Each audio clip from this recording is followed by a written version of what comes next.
and welcome to the Nutrition by Samantha podcast.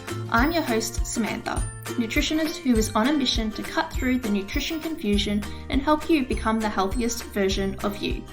In this podcast, you'll find expert advice on all things binge and emotional eating, sustainable fat loss, sports nutrition, and all things in between.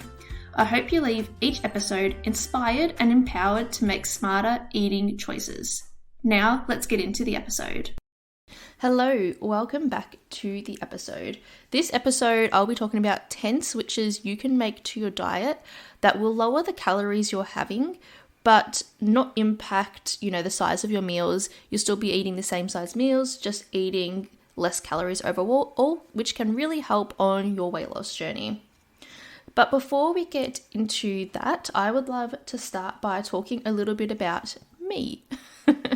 So over the past, I would say it's been almost a month now, I've been really trying to focus on tightening up my diet and getting a little bit more activity in to help lean me up a little bit more prior to summer. So the reason why I'm doing this is because in summer, I usually wear a lot less clothing and tighter clothing probably as well, less jackets, and I just want to feel good and confident in my clothes.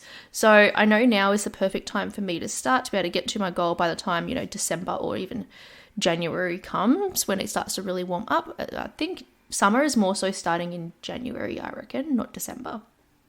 So yes, so I want to go through my progress I've made over the last month. So in week 1, I dropped 200 grams. In week 2, I dropped 300 grams, and in week 3, I dropped 300 grams again.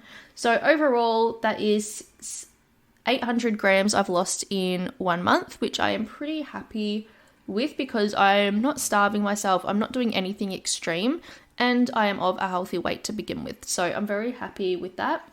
What I haven't done yet is my measurements. Now, I am the biggest, what's that word called? Where you give advice but don't take it? Oh gosh, I'm going to Google it. Honestly, the word hypocrite comes up on Google, but that's not it because I do believe it. I just don't do it. Do as I say, not as I do type of thing. I always tell my clients, do your measurements because sometimes our measurements change and our weight doesn't. And especially when you do weight train like I do as well. So I need to get my lazy ass up, get myself a measuring tape and measure as well so I can track progress that way, because I'm sure there will be weeks where my weight won't drop, but my measurements will. So I need to get that sorted too. But honestly, is it just me, or is tape measures so hard to find in the house? They just don't have a spot, and I don't know where they are. It could be in the garage, could be in the laundry, it could be in that drawer at the bottom of your in the bottom of your kitchen that has just all random stuff in it. It could be there. I have no idea, but I will eventually find it. Otherwise, I'll buy one today and start doing that, because that is a true indication of change more so than anything else, is your measurements over your weight, because measurements are very physical, physical changes you're making, whereas weight, so many things impact your weight, whether you've done a bowel movement, whether you have had a lot of salt or a lot of water the day before, all that just contributes to the number on the scales. And this is why it's so important to make sure you track your progress accurately. So yeah, I'm glad I've made changes on the scale side of things. I just need to start doing the measurements. And I think what I'll do is I'll keep you guys updated on this podcast on how I'm going. And I don't really have a goal to get to. It's just sort of until I like the way that I look. I do have a sort of goal in my mind. And the only reason I know of this goal is because when I did my bikini comp, not the weight I got to, but when I started to gain the weight back, I got to this certain weight and I'm like, wow, I really like the way I look at this weight. It was about 5 kilos heavier than my comp weight. There's no way I would get to that weight because I was literally starving myself then. And it's about probably 4 kilos lighter than I am now. But honestly, it just depends. It really depends on how restrictive I have to be to get there. And I don't want to be too restrictive. I just want to lean up a little bit. And that's sort of my goal, but we'll see. We'll see. So what have I done over the past month? It's been about a month or 3 weeks, I would say. Number one, hang on, I'll go get my notes up. Here we are. Okay. So the number one thing that I've been doing is as long as I say number one, the first thing I should say. So in the morning, I have 2 pieces of toast with eggs on top. Sorry, you can hear my robo-vac in the background. Yeah, so I have 2 eggs on 2 pieces of toast. Now, so what I've been doing is hard boiling the eggs and then putting them on toast. But I usually put butter on my toast as well, just because I love butter. And I've cut that out. So the first time I did it, I'm like, this is going to taste like shit. I'm not going to like it, or it's not going to be as good. Honestly, it didn't make a big difference. So what I do is I hard boiled the eggs and I just smash them on top of my toast. And that's what I have for breakfast. What I've also been doing is being really strict on my snacks. So at the moment I am having Greek yogurt and fruit, and sometimes I'll have like one of those cheese stringers. I probably wouldn't have all 3 in one day, but it just depends on how hungry I am. I've also been really strict on the amount of lollies I've had. Now I know this sounds silly, but in my house we use, like, lollies are the only snack, like fun snack we have in the house. We don't have any chips, we don't have chocolate, there's nothing else, it's just lollies. And that's because my husband uses lollies as a pre-workout snack before he trains. And I need to get them out of the pantry because every time I go in there, I see them and I'm like, oh, I'll just grab 2 snakes. And over the week, I've probably had like a fair bit of lollies. So that's something I've been really trying to be strict on. I've kind of hidden them in the pantry, so just my husband will see them and get them rather than me, because I don't want to be having them all the time. So that's the next switch I've made. With my lunches and my dinners, so with my lunches, I buy pre-made meals from just wherever, as long as they hit my calories and protein requirements. So what I look for is around a 400 calorie meal, definitely no more than 500, and at least 20 grams of protein. But if they're closer to 30, that's even better. And then for dinners, when I cook my greens, so just say for dinner this week, I'm having salmon and vegetables. So instead of cooking my vegetables in extra virgin olive oil, because usually I put about a tablespoon of that in, just because I like it and I wasn't really focused on my calories prior. But when I work with clients, I always tell them to switch to the spray. So I've switched to the spray now that I'm trying to lean up a little bit as well. And that would save like 120 calories per meal. Per day, I should say. So that is another really good switch I've made. Also alcohol. So I would occasionally dabble in the glass of wine throughout the week, and then on the weekends I've been a little bit more focused on my alcohol intake, and being conscious and only having alcohol when it's truly worth it to me and when I feel like I need it. And then when I go out for dinner, I'm even more mindful of what I'm having and my fullness cues, and really focusing on stopping when I am full, and really focusing on how I'm feeling before the meal and picking a meal based on that. So just say I'm going and I'm starving, I will pick something that is a little bit more filling, but if I'm not hungry, I will pick a more lighter option. But also I just make sure I am also making sure I'm not getting to my dinner hungry, and that I am having something beforehand to prevent that from happening most times as well. But I haven't really cut down on the amount of times I'm going out for dinner. It's about the same. It's just being very, like, a lot more conscious. So those are the switches I've made with my food. I've also been strict on calorie tracking my food. So I've set myself a calorie limit to stick with, and each day I am sticking with that to a T. The days I go out for dinner, I have no idea, because I know how to pick the best option off the menu, but at the end of the day, I don't know what's in the food. So I don't really track those meals. But what I do track is what I have throughout the day, and making sure I'm hitting my calorie target I set for myself that I think is realistic, number 1. 2, not too low. And 3, I'm going to not be starving all the time, because that's no fun either.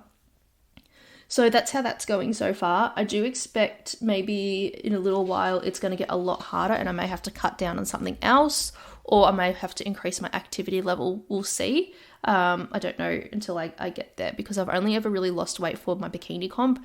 And when I did that, I was strict to a T. So it'd be very interesting to see how it goes this time around for me. So that is what I've been up to lately. I have, oh my God, that's my dog banging on the door. So just a side note, before I started this podcast, I had breakfast and I had my 2 slices of toast with eggs on top. And I am a sook and don't eat the crust just because I don't like it.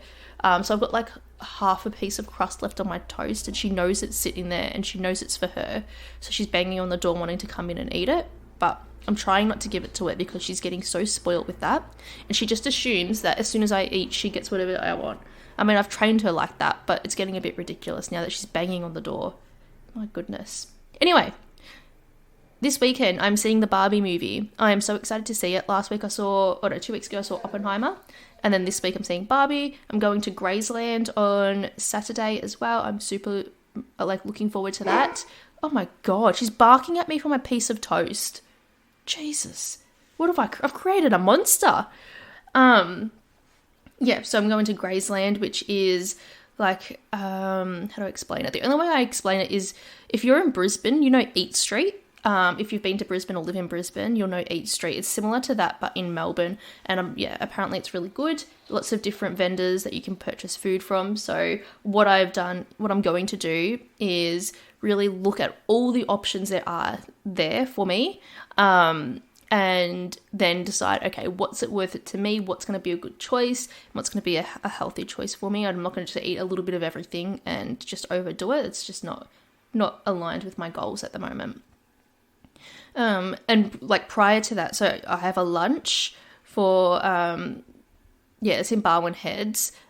So we've got a birthday lunch, and even then I'm going to be conscious of what I order because I know not long after that I'm going to Graceland. So I just need to be conscious of balancing the two. So as you can see, I'm really not limiting myself with when I'm going out. I'm just going to be really conscious of what I order and the alcohol intake. All right, getting into today's episode. So 10 switches you can make to cut down calories without cutting down the size of your meals. Okay, so number 1, coffee. So if you like to have a latte from a barista, a large latte with full cream milk, you're looking at 160 calories. Okay, I just looked it up again. Another one saying 190 calories. We're just going to say 150 to 200 calories for a full cream latte. Okay, now if you're having 2 of them a day, especially I know people that go into the office, they end up going to work meetings and things like that where they all have coffees and things, you're looking at around 400 up to 400 calories of just coffee. Now, this is a switch I think you need to make if you're wanting to cut down on the amount of calories you're having and have a black coffee. You will get used to it. Now, what I recommend is if at your work you've got like a pod machine, use a pod. That would make a huge difference. If you go into a cafe and go into like a bougie cafe, I've mentioned it on the podcast before, but look for a batch brew coffee or a filtered coffee because they are so much smoother than a long black. I would never order a long black at a coffee house. A coffee house? What the hell, am I American? Where did that come from? Wow. When you start talking to a microphone, weird words come out of your mouth. But at a cafe, oh my God, I can't believe I said coffee house. Oh my God, that's so cringe. So I would never order a long black there because they taste so bitter and so gross. But if they have batch brew, I would get that. Otherwise, if I really wanted to get one, I would get a soy latte or an almond milk latte, a little bit lower in calories, or a skim latte to cut down. But ideally, if you are really wanting to make change, and you're wanting to be conscious, you got to make some sacrifices here and there. And I would never tell someone to cut out coffee altogether, but switching to these types of coffees can be a great alternative. All right, the second switch you can make to cut down on the calories is your potatoes. Now, I'm going to go per 100 grams, the easiest way. I know not many people would have 100 grams of potatoes. You probably have a lot more than that. But just say you had normal white potatoes, per 100 grams, that's 125 calories. If you have sweet potatoes, it's 108 calories. But if you have the Spud Light potatoes, which you can get from Coles or Woolies in bags next to the potato section, for 50 calories per 100 grams, that's half or over half the amount cut down. So that is a really good switch. I now buy the Spud Light potatoes if I'm having potatoes with my dinner. A lot lower in calories and nice and filling too. So it's a really good switch. The third recommendation I have to cut down on is olive oil, or oil that you cook with, which is what I just mentioned before. So if you are putting a tablespoon in your lunch and then in your dinner, it's 120 calories per tablespoon. So that's 240 calories you're having in the day of just oil. So by cutting that down to spray extra virgin olive oil, you're really cutting that right down to just a couple of calories. It's not calorie free because it's still oil being sprayed out, but is a heck of a lot less. Like, you'd be looking at less than 10 calories if you were to lightly spray the pan. That is what I would recommend. If you find your meal needs a little bit more lubrication, then I'd recommend adding in, this sounds weird, water. That just helps with keeping the, like if you're cooking chicken, it keeps it a little bit more juicy, so that sort of thing. The fourth recommendation I would tell you to change is your yogurt. Now, if you are my client, you know you're already having the Chobani or YoPro yogurts, but if you're not my client, you might not be. So, let me go through, a lot of people go for Greek yogurt, obviously, because it's better, but then people end up getting things like Jalna, okay, or Yelna, I don't know how to say it. And that one is per 100 grams, 128 calories and 3.8 grams of protein. However, if you were to get the Chobani yogurt per 100 grams, that's 55 calories and 9.3 grams of protein. So it's way higher in protein and over half, lost in calories, which is fantastic. So that is another good option. And honestly, I think yogurt is a really good snack to have throughout the day, or even have with your breakfast to help bump up your protein content for the day. So if you're going to have yogurt, you may as well do it right and get the best one you can for your goals. The next is your minced meat. Now, if you were to have regular mince, I know it's cheaper, but that is 230 calories per 100 grams and 16 grams of protein and 18 grams of fat.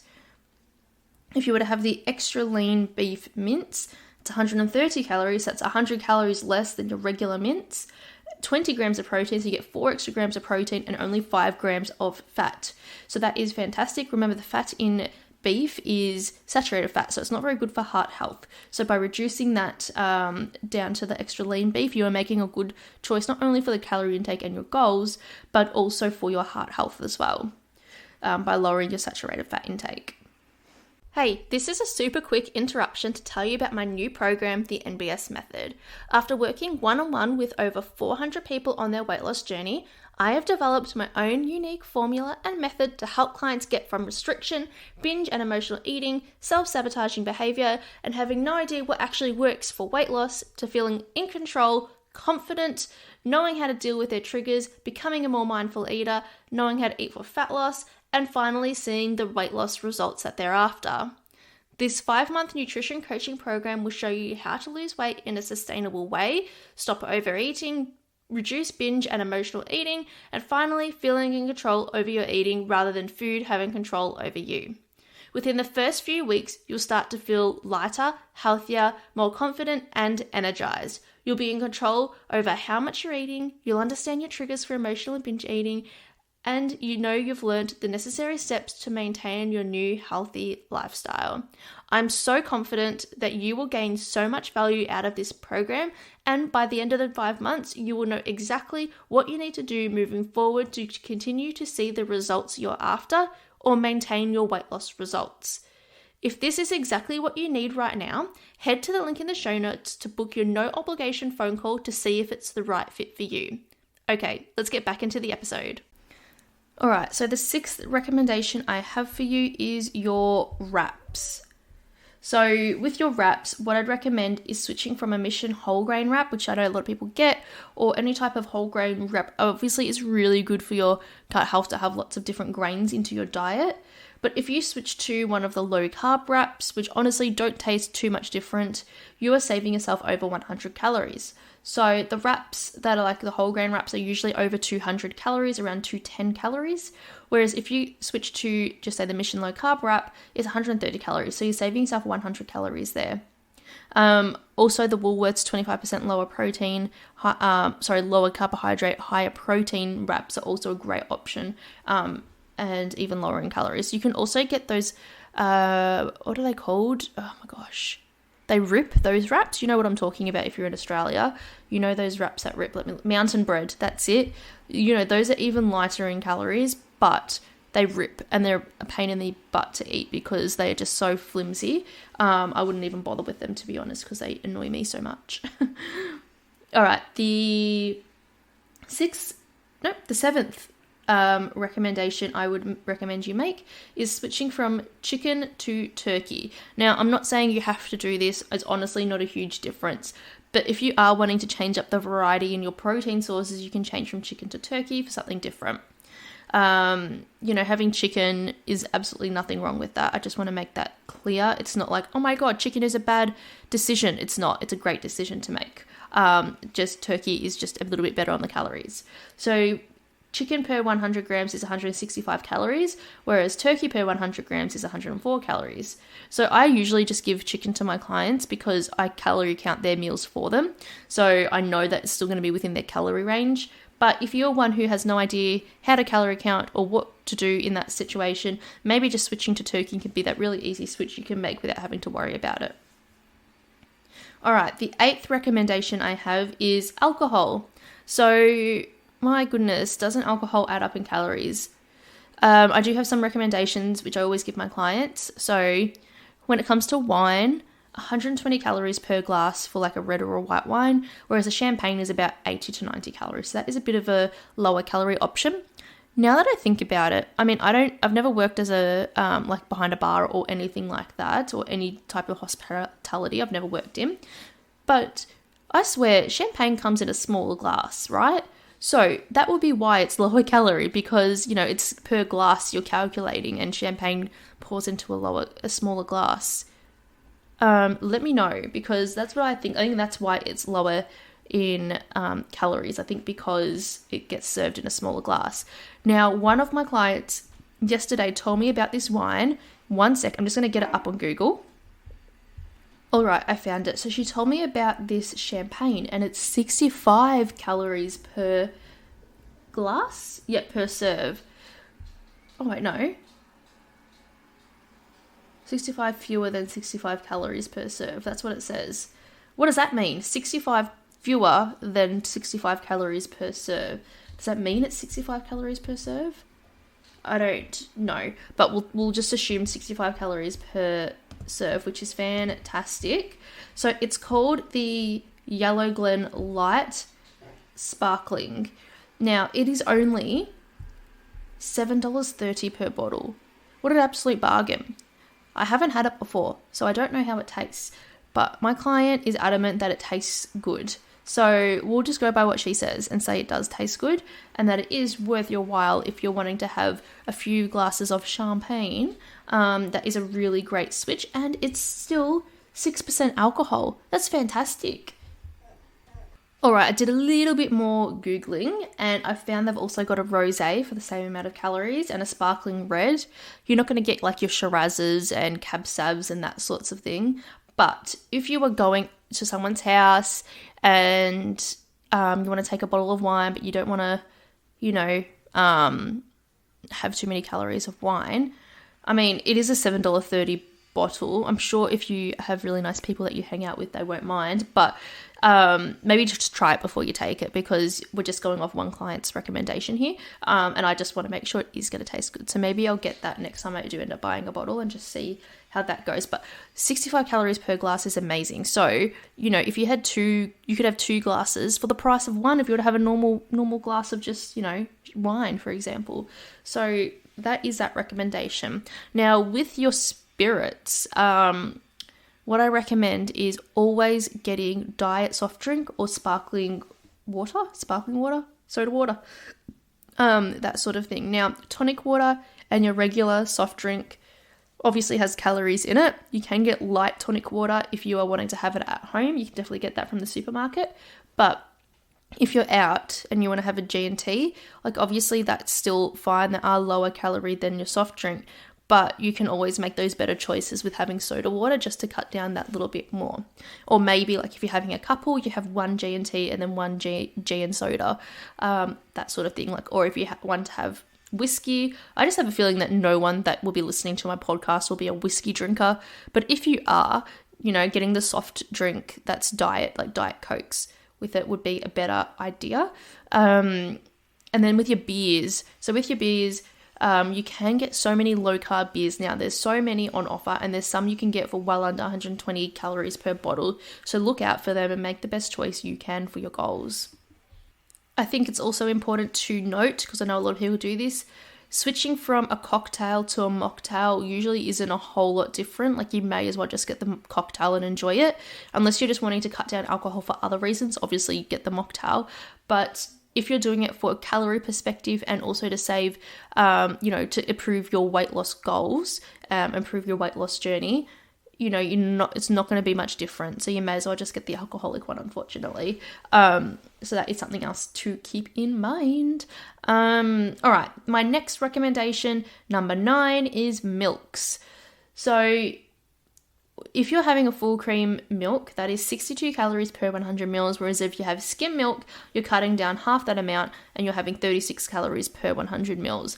Obviously, when it comes to milks, it's most likely having these in coffees, so it sort of refers back to what I mentioned in number 1, which was to reduce your milky coffees to black coffees. But if you're having milks for other reasons, for example, in cereals, in making mashed potato, what else do people use milk for? I never use milk, so I've got no idea what else milk is used for. I don't know what else. But if you are using it for something else, switch to a skim. Now, if you're wanting a plant-based milk, almond is the lowest. It also tastes the worst. Oat milk is the highest. That one tastes the best. And then soy is in the middle there. Now, my final switch I recommend you make is so obvious. And if you're not already doing this, start. And I'm sure most of you listening to this by now would have switched to a no sugar soft drink if you're having soft drink. If you are having cans of full sugar, or as a client used to say, I have full strength Coke. I loved that. I thought it was so funny. Instead of, when she said she has full sugar Coke, switch to a no sugar. Okay. Now, you shouldn't be having soft drink that much that, it's going to negatively impact your health by having so much artificial sweeteners. But if you're having once in a blue moon having a soft drink, just have a no sugar one. I don't have soft drink very often, maybe once, I don't know, a month maybe. And if I do, I'm switching to a no sugar option, because why would I have one with sugar? It tastes the same to me. I mean, I haven't had a sugar one in so long, I wouldn't even know if it does taste the same. But from what I've heard from others, it's not much different. And people who claim they're different maybe has too much soft drink in their diet to notice the difference. So switch out your soft drink you're having to no sugar. You don't need the sugar, you don't need the extra calories, and if you're on a weight loss journey, you've got to make these switches if you want to improve your goals with getting to where you want to go. So they are all my recommendations for the week. So quickly, I will recap all 10 of them. 1, switch your coffee to black. 2, switch your potatoes to spud like potatoes. Number 3, switch your pouring oil to spray extra virgin olive oil. Number 4, switch your yogurt to a high-protein Greek yogurt like Chobani or YoPro. Number 5, switch your mincemeat from regular mincemeat to extra lean beef mince. Number 6, switch your wraps from a Mission like whole grain wrap to a low-carb wrap. Number 7, switch your chicken to turkey. Number 8, make those better alcohol switches. Number 9, switch from full cream to skim milk or a plant-based milk. And number 10 is switch your soft drink to a no-sugar soft drink. Now, I wanted to read a message that I got from a client that used to work with me. So she sent me this: the money I invested with you has really paid off. The mindset was the hardest and you trained me how to overcome those thoughts. Even though I didn't use them at the time, I've taken it away and use it now. So thanks a million, beautiful XX.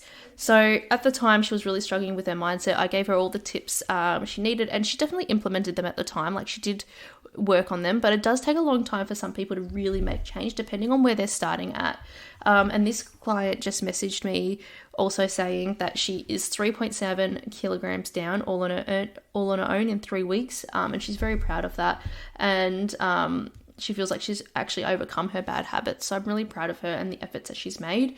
Weight loss journeys are never linear. You are changing lifelong habits. So if you think you can do it in a couple of months and just keep it off, especially if you're starting from, the very beginning, it's going to be hard work. You have to work, give it everything to be able to see change. And that's why working with a coach can be so helpful, because they are there right beside you. They're giving you all the tips you need to help you, all the guidance you need. And then you've got this knowledge for the rest of your life. Like, once you know this stuff, whether you are not in the mindset at the time or you are, you know this for future. And you don't need to be, investing in the next program or the next thing or the next diet, because you know what you need to do. You just need to do it once you have the knowledge. And having a coach can also help, keep you accountable to that until it becomes more of an ingrained habit.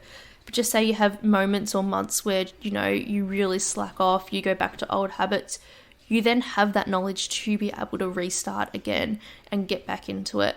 I think the most important thing is, if you do have months where you slack off, you just got to get back into it. And if you want to achieve your goals, you have to find a way to pick yourself up, get back into your routine, and get into the rhythm of things of what you're once doing, because it is worth it. And it might take you 2 years of falling back off track and then getting back on track, but if it takes that long before those habits really cement, it's totally worth it. So keep moving forward and keep pushing yourself. If you're wanting a coach and someone to really help and guide you, or if you're a past client and thinking, I just need that accountability with you again, reach out to me so we can book in and get you into the swing of things again. I hope you've all enjoyed this episode, and I will chat to you next week. Bye-bye.